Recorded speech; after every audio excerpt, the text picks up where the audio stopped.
Instagramimni ochsam deyarli bir xil gaplarni eshitaman. Buni oldinroq bilganimda edi. Tanlashda qilinadigan top 3 xatolar. Aldanib qolmaslik uchun buni biling. Turmush o'rtog'im bilan shu haqida gaplashib qoldik. Ular aytdilarki, bir qaraganda bu foydali trendga o'xshaydi. Siz biror bir mahsulot sotib olayotganingizda nimalarga e'tibor berish kerakligini bilib olasiz.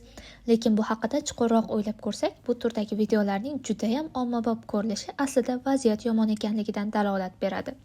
Agar biz biror buyum sotib olayotganda yoki biror xizmatdan foydalanayotganda xavotir bilan sotib olsak yoki aldanib qolmaslik haqida o'ylasak va biz ko'pchilikni tashkil qilsak, bu jamiyatda nimadir xato ketayotganiga ishora bo'lishi mumkin. Chunki normal jamiyatda inson har bir narsada ekspert bo'lishi shart emas, bo'la olmaydi ham.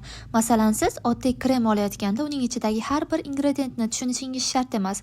Yoki telefon, matras, hatto oddiy maishiy texnika olayotganda ham 10 marta video ko'rib chiqishingiz, blogerlar otsifini ko'rishingiz shart emas aslida.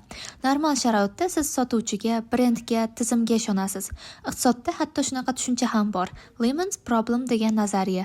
Ya'ni bozorda yaxshi va yomon mahsulotlar aralashib ketganda odamlar farqni bila olmay qoladi va natijada hamma narsaga shubha bilan qaray boshlaydi. Oxir-oqibat esa ishonch yo'qoladi.